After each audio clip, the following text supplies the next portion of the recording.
ವಿಭಾಗದ ಹೆಸರು ಪ್ರಾಣಿ ಸಂತಾನೋತ್ಪತ್ತಿ ಮತ್ತು ಪ್ರಸೂತಿ ಶಾಸ್ತ್ರ ವಿಭಾಗ ಅಂಥೇಳಿ. ನನ್ನ ಹೆಸರು ಡಾಕ್ಟರ್ ಎ ಮುರುಗಪ್ಪ, ಪ್ರಾಧ್ಯಾಪಕರು ಮತ್ತು ಮುಖ್ಯಸ್ಥರಾಗಿ ಈ ವಿಭಾಗದಲ್ಲಿ ಸೇವೆ ಸಲ್ಲಿಸ್ತಾ ಇದ್ದೇನೆ.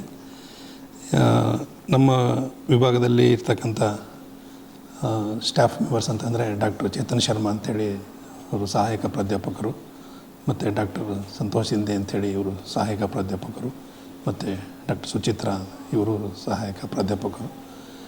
ನಾವು 4 ಜನ ಈ ವಿಭಾಗದಲ್ಲಿ ಸೇವೆ ಸಲ್ಲಿಸ್ತಾ ಇದ್ದೇವೆ. ಈ ವಿಭಾಗದಲ್ಲಿ ನಾವು ನಮ್ಮ ಕಾರ್ಯಚಟುವಟಿಕೆಗಳು ಅಂದರೆ 4ನೇ ವರ್ಷದ ಮತ್ತು 5ನೇ ವರ್ಷದ BVSc ವಿದ್ಯಾರ್ಥಿಗಳಿಗೆ ಇಲ್ಲಿ ಬೋಧನೆ ಮತ್ತು ಚಿಕಿತ್ಸೆ ಬಗ್ಗೆ ಅವರಿಗೆ ಮಾಹಿತಿಯನ್ನು ಒದಗಿಸಲಾಗುವುದು. ಈ ನಮ್ಮಲ್ಲಿ ಏನಂತಂದರೆ ಈ 3 ವಿಷಯಗಳಲ್ಲಿ ಇಲ್ಲಿ ಬೋಧನೆ ಆಗುತ್ತೆ.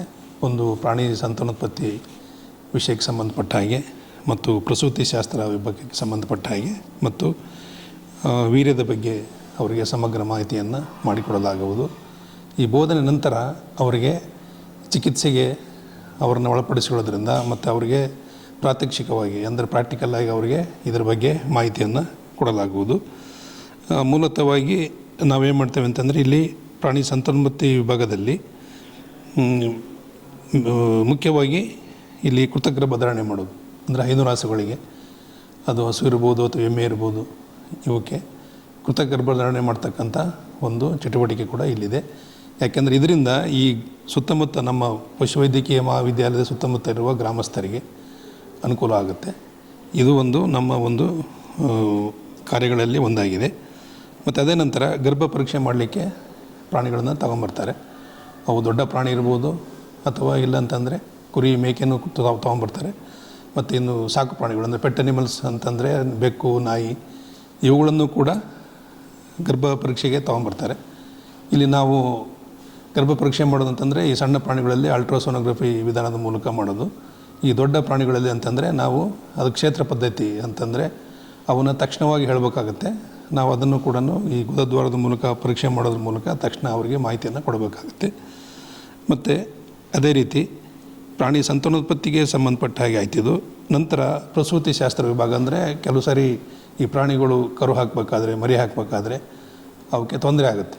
ಯಾಕೆಂತಂದರೆ ಅದು ತಾಯಿಯ ಜನನೇಂದ್ರಿಯಕ್ಕೆ ಅದು ಕರು ಅಥವಾ ಮರಿ ಸರಿಯಾಗಿ ಬೆಳೆದಾಗ ತಾಯಿಯ ಜನನೇಂದ್ರಿಯಕ್ಕೆ ಮತ್ತು ಮಗುವಿನ ಹೊಂದಾಣಿಕೆ ಸರಿಯಾಗಿ ಇರದೇ ಇದ್ದ ಪಕ್ಷದಲ್ಲಿ ಒಂದು ವೇಳೆ ಅವು ಅಡ್ಡಾದಿಡ್ಡಿಯಾಗಿ ಒಂದು ಹೊಂದಾಣಿಕೆ ಇದ್ದರೆ ಅವಾಗೇನಾಗುತ್ತೆ ಅಂತಂದರೆ ಅವಕ್ಕೆ ಕರು ಹಾಕೋದು ಅಥವಾ ಈಯೋದು ತೊಂದರೆ ಆಗುತ್ತೆ.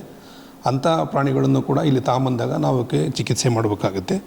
ಮತ್ತು ಅದೇ ರೀತಿ ಗರ್ಭ ಧರಿಸದೇ ಇರತಕ್ಕಂಥ ಸಮಸ್ಯೆಗಳು ಅಂದರೆ ರಿಪೀಟ್ ಬ್ರೀಡಿಂಗ್ ಪ್ರಾಬ್ಲಮ್ ಅಂತ, ಇದನ್ನೇನಂತೇವೆ ನಾವು ಪುನರಾವರ್ತಿತ ಸಂತಾನಹೀನ ತೊಂದರೆ ಅಂಥೇಳಿ, ಇದಕ್ಕೂ ಕೂಡ ಚಿಕಿತ್ಸೆಯನ್ನು ಮಾಡಬೇಕಾಗುತ್ತೆ. ಮತ್ತು ಅದೇ ರೀತಿ ಇಲ್ಲಿ ವೀರ್ಯಾಣುದ ಬಗ್ಗೆ ಕೂಡ ನಾವು ಸಮಗ್ರ ಮಾಹಿತಿಯನ್ನು ಅವರಿಗೆ ಮಾಡಿಕೊಡ್ಬೇಕಾಗತ್ತೆ. ಅಂದರೆ ಈಗೇನಾಗಿದೆ, ಮೊದಲ ಥರ ಇಲ್ಲಿ ಪ್ರಾಕೃತಿಕವಾಗಿ ನೈಸರ್ಗಿಕವಾಗಿ ಮತ್ತು ಇದು ಹೋರಿ ಮತ್ತು ಹಸುವಿಗೆ ಸಂಬಂಧ ಇರೋದಿಲ್ಲ. ಇಲ್ಲಿ ನಾವು ಕೃತಕವಾಗಿ ಅಂದರೆ ವೀರ್ಯದಾನ ಮಾಡಬೇಕಾಗತ್ತೆ. ಅದಕ್ಕೋಸ್ಕರ ಅದರ ಮಾಹಿತಿಯನ್ನು ಕೂಡ ವಿದ್ಯಾರ್ಥಿಗಳಿಗೆ ಕೊಡಬೇಕಾಗುತ್ತೆ. ಮತ್ತು ಅದೇ ರೀತಿ ಇಲ್ಲಿ ಇನ್ನೊಂದು ಅಂತಂದರೆ ನಮ್ಮಲ್ಲಿ ಇದು ಒಂದು ಸಂಚಾರಿ ಪಶು ಚಿಕಿತ್ಸಾ ಘಟಕ ಅಂತ ಇದೆ. ಇಲ್ಲಿ ನಾವೇನು ಮಾಡ್ತೇವೆ ಅಂತಂದರೆ ಮಹಾವಿದ್ಯಾಲಯದಿಂದ ಆಯ್ಕೆ ಮಾಡಿರ್ತಕ್ಕಂಥ ದತ್ತು ಗ್ರಾಮದಲ್ಲಿ ವಾರಕ್ಕೆ 2 ಸರಿ ಅಲ್ಲಿಗೆ ಹೋಗಿ ಈ ವಿದ್ಯಾರ್ಥಿಗಳಿಗೆ ಗ್ರಾಮೀಣ ಭಾಗದಲ್ಲಿ ಯಾವ ರೀತಿ ಚಿಕಿತ್ಸೆಯನ್ನು ಕೊಡಬೇಕಾಗತ್ತೆ ಈ ವಿಷಯದ ಬಗ್ಗೆ ಕೂಡ ಅವರಿಗೆ ತರಬೇತಿಯನ್ನು ಮಾಡಿಕೊಡ್ತೇವೆ. ಆಯ್ಕೆಯಾಗಿರ್ತಕ್ಕಂಥ ಹಳ್ಳಿಗೆ ವಾರಕ್ಕೆ 2 ಸರಿ ಅಂದರೆ ಬೆಳಿಗ್ಗೆ 8:30ಯಿಂದ 12:30 ತನಕ ಹೋಗಿ ಅಲ್ಲಿ ರೈತರು ತರ್ತಕ್ಕಂಥ ಪ್ರಾಣಿಗಳಿಗೆ ಚಿಕಿತ್ಸೆಯನ್ನು ಮಾಡಿ ಕೊಡೋದು. ಮತ್ತು ಅದೇ ರೀತಿ ನಮ್ಮ ಈ ಪಶುವೈದ್ಯ ಮತ್ತು ಪಶುವೈದ್ಯ ಸೇವಾ ಇಲಾಖೆ ಮತ್ತು ಹೈನು ಮಹಾಮಂಡಳಿ, ಕರ್ನಾಟಕ ಹೈನು ಮಹಾಮಂಡಳಿಯ ಈ ಒಂದು ಸಹಯೋಗದಲ್ಲಿ ನಡೆಸ್ತಕ್ಕಂಥ ಪಶು ಚಿಕಿತ್ಸಾ ಶಿಬಿರಗಳಲ್ಲಿ ನಾವು ಭಾಗವಹಿಸ್ತೇವೆ. ಅಲ್ಲಿ ಬರ್ತಕ್ಕಂಥ ಎಲ್ಲ ಪ್ರಾಣಿಗಳನ್ನು ಕೂಲಂಕುಷವಾಗಿ ತಪಾಸಣೆ ಮಾಡಿ, ಅಂದರೆ ನಮ್ಮ ವಿಭಾಗದಿಂದ ನಾವೇನು ಮಾಡ್ತೇವೆ ಅಂದರೆ ಅಲ್ಲಿ ಕೂಡ ಅಷ್ಟೇ ರಿಪೀಟ್ ಬ್ರೀಡಿಂಗ್ ಪ್ರಾಬ್ಲಮ್ ಅಂತ ಅದು ಇರೋದ್ರಿಂದ ಪ್ರಾಣಿಗಳಲ್ಲಿ ಪುನರಾವರ್ತಿತ ಸಂತಾನಹೀನ ತೊಂದರೆ ಇದಕ್ಕೆ ಜಾಸ್ತಿ ಒತ್ತು ಕೊಟ್ಟು ಅಂಥ ಪ್ರಾಣಿಗಳಿಗೆ ನಾವು ಚಿಕಿತ್ಸೆಯನ್ನು ಮಾಡೋದ್ರಿಂದ ಅವು ಗರ್ಭಧರಿಸಿ ಮತ್ತು ಉತ್ಪಾದನೆ ಕಡೆ ಬರೋದ್ರಿಂದ ಅದು ಒಂದು ರೈತನಿಗೆ ಅನುಕೂಲವಾಗ್ತಕ್ಕಂಥ ವಿಧಾನ. ಇದ್ರ ಜೊತೆಗೆ ಮತ್ತು ಏನಂತಂದರೆ ನಾವು ಈ ಕೆಲವು ಸರಿ ನಮ್ಮ ಕಾಲಾವಧಿ ಅಂದರೆ ಆಫೀಸ್ ಅವರ್ಸ್ ಮುಗಿದ ಮೇಲೆ ಕೂಡ ಕೆಲವು ಸಾರಿ ರೈತರು ಸುತ್ತಮುತ್ತಲ ರೈತರು ಮಾಹಿತಿ ಕೇಳ್ತಾರೆ ಫೋನ್ ಮೂಲಕ. ಅದು ಕೂಡ ನಾವು ಅದನ್ನ ಒಂದು ಸೇವೆಯನ್ನು, ಅಂದರೆ ಇದು ಒಂಥರ ಹೆಂಗಂತಂದರೆ ಮೊದಲು ನಾವು ಕನ್ಸಲ್ಟೆನ್ಸಿ ಸರ್ವಿಸ್ ಅಂತ ಹೇಳೋರು, ಈಗ ಅದನ್ನ ಬೇಡ ಅಂಥೇಳಿ ಸಲಹೆಯನ್ನು ಕೊಡ್ತಕ್ಕಂಥದ್ದು.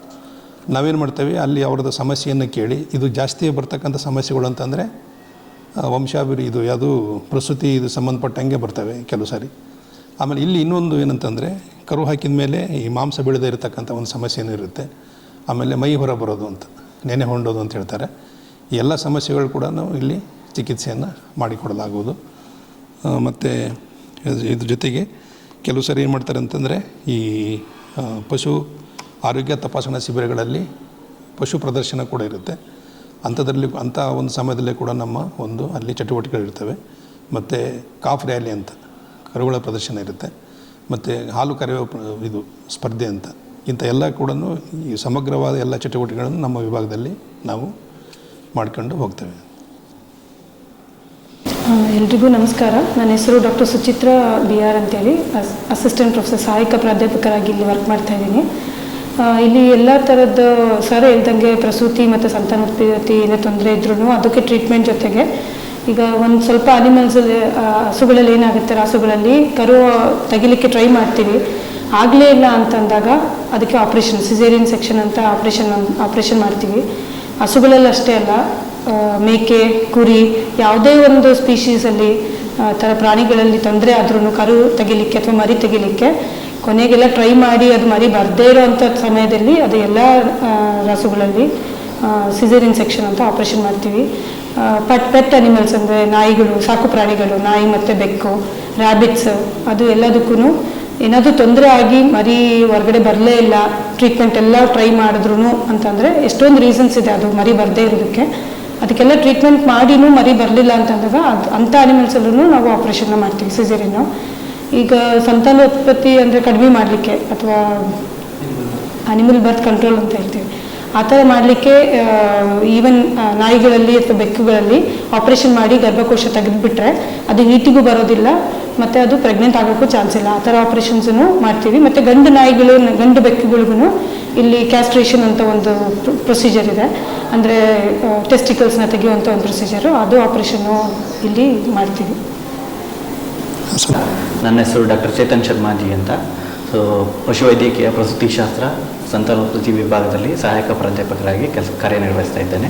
ಸೊ ನಮ್ಮ ವಿಭಾಗದಲ್ಲಿ ಬಂಜೆತನ ಅಥವಾ ಬರಡು ರಾಸುಗಳಿಗೆ ಅಥವಾ ಆ ಥರ ಏನಾದರೂ ತೊಂದರೆಗಳಿದ್ದರೆ, ಸೊ ಅಂಥ ರಾಸುಗಳು, ಹಸುಗಳಿರ್ಬೋದು ಅಥವಾ ಸಾಕು ಪ್ರಾಣಿಗಳಿರ್ಬೋದು, ಸೊ ಇವು ಇನ್ಫರ್ಟಿಲಿಟಿ ಅಂತ ಏನು ಹೇಳ್ತೀವಲ್ಲ ಅದಕ್ಕೆ ಸೂಕ್ತ ಚಿಕಿತ್ಸೆಯನ್ನು ನಾವು ನೀಡ್ತೇವೆ.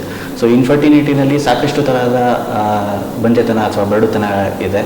ಸೊ ಅದರಲ್ಲಿ ಅಂಡಾಶಯದ ಗುಡ್ಡೆ ಇರ್ಬೋದು, ನಾವು ಸಿಸ್ಟಿಕ್ ಓರಿ ಅಂತ ಹೇಳ್ತೀವಿ, ಅನಿಸ್ಟ್ರಸ್, ಬೆದೆಗೆ ಬಾರದೇ ಇರೋದು, ರಿಪೀಟ್ ಬೀಡರ್. ಸೊ ಈ ರೀತಿಯ ಹಲವಾರು ತೊಂದರೆಗಳನ್ನು ಜಾನುವಾರು ರಾಸುಗಳು ಅನುಭವಿಸ್ತವೆ.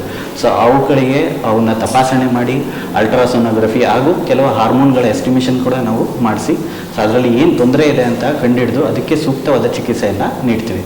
ಸೊ ಇದಕ್ಕೆ ನಾವು ಇನ್ಫರ್ಟಿಲಿಟಿಗೆ ಸೂಕ್ತವಾದ ಚಿಕಿತ್ಸೆ, ಸಾಕು ಪ್ರಾಣಿಗಳು, ದೊಡ್ಡ ಪ್ರಾಣಿಗಳು ಎಲ್ಲದಕ್ಕೂ ನಾವು ಈ ಚಿಕಿತ್ಸೆಯನ್ನು ನೀಡ್ತೇವೆ. ಅದೇ ರೀತಿಯಲ್ಲಿ ಕರು ಹಾಕಿದ ನಂತರ ಕೆಲವು ತೊಂದರೆಗಳು ಬರ್ತವೆ. ಸೊ ಅದನ್ನು ಪೋಸ್ಟ್ಪಾರ್ಟಮ್ ಅನಿಸ್ಟ್ರಸ್ ಅಥವಾ ಪೋಸ್ಟ್ಪಾರ್ಟಮ್ ಪ್ರಾಬ್ಲಮ್ಸ್ ಅಂತ ಹೇಳ್ತೀವಿ. ಸೊ ಕರು ಹಾಕಿದ ನಂತರ ಕೆಲವೊಂದ್ಸಲಿ ಸತ್ತೆ ಅಥವಾ ಕಸ ಬೀಳ್ದಲೇ ಇರೋದು, ಕೆಲವೊಂದ್ಸಲಿ ಗರ್ಭಕೋಶ ಆಚೆ ಬರುತ್ತೆ, ಸೊ ಆ ರೀತಿ ತೊಂದರೆ ಆಗೋದು. ಆಮೇಲೆ ಗರ್ಭಕೋಶದಲ್ಲಿ ನಂಜಾಗೋದು, ನಾವು ಮೆಟ್ರೈಟಿಸ್ ಅಂತ ಹೇಳ್ತೀವಿ, ಮೆಟ್ರೈಟಿಸ್ ಮತ್ತು ಎಂಡೋಮೆಟ್ರೈಟಿಸ್ ಅಂತ ಹೇಳ್ತೀವಿ. ಸೊ ಈ ರೀತಿ ಸೋಂಕು ಅಥವಾ ನಂಜುಗಳಿಗೆ ಅವನ್ನು ಕಂಡುಹಿಡಿದು ಅದಕ್ಕೆ ಸೂಕ್ತವಾದ ಚಿಕಿತ್ಸೆಯನ್ನು ಕೂಡ ನಾವು ನೀಡ್ತೇವೆ ನಮ್ಮ ವಿಭಾಗದಲ್ಲಿ. ಎಲ್ಲರಿಗೂ ನಮಸ್ಕಾರ. ನನ್ನ ಹೆಸರು ಡಾಕ್ಟರ್ ಸಂತೋಷ್ ಶಿಂದೆ.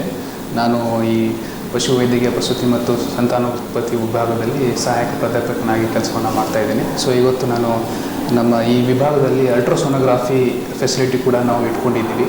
ಸೊ ಈ ಒಂದು ಅಲ್ಟ್ರಾಸೋನೋಗ್ರಾಫಿ ಫೆಸಿಲಿಟಿ ನಾವು ಹೆಚ್ಚಾಗಿ ಸಾಕು ಪ್ರಾಣಿಗಳಲ್ಲಿ ಮತ್ತು ನಮ್ಮ ಎಮ್ಮೆ ಆಕಳುಗಳಲ್ಲಿ ನಾವು ಯೂಸ್ ಮಾಡ್ತೀವಿ. ಇದನ್ನು ಸಾಕು ಪ್ರಾಣಿಗಳಲ್ಲಿ ಏನಂತಂದರೆ ಕೆಲವೊಮ್ಮೆ ಪ್ರೆಗ್ನೆಂಟ್ ಇದ್ದಾಗ ಕೆಲವರು ಓನರ್ಸ್ ಬಂದು, ಸರ್ ಇದು ಎಷ್ಟು ಮರಿ ಇದೆ ಅಥವಾ ಮರಿಗಳು ಜೀವಂತ ಇದ್ದಾವೋ ಇಲ್ಲೋ ಅಥವಾ ಎಷ್ಟು ವಯಸ್ಸಾಗಿದೆ, ಡೇಸ್ ಎಷ್ಟಾಗಿದೆ ಅಂತ ಕೇಳ್ತಾರೆ. ಸೊ ಆ ಒಂದು ಉದ್ದೇಶಕ್ಕಾಗಿ ನಾವು ಅಲ್ಟ್ರಾಸೋನೋಗ್ರಫಿಯಿಂದ ಒಂದು ಎಷ್ಟು ದಿವಸದ ಪ್ರೆಗ್ನೆಂಟ್ ಇದೆ ಮತ್ತು ಮರಿಗಳು ಜೀವಂತ ಇದಾವೋ ಇಲ್ಲೋ ಅಂತ ನಾವು ಕಂಡುಹಿಡಿಬೋದು.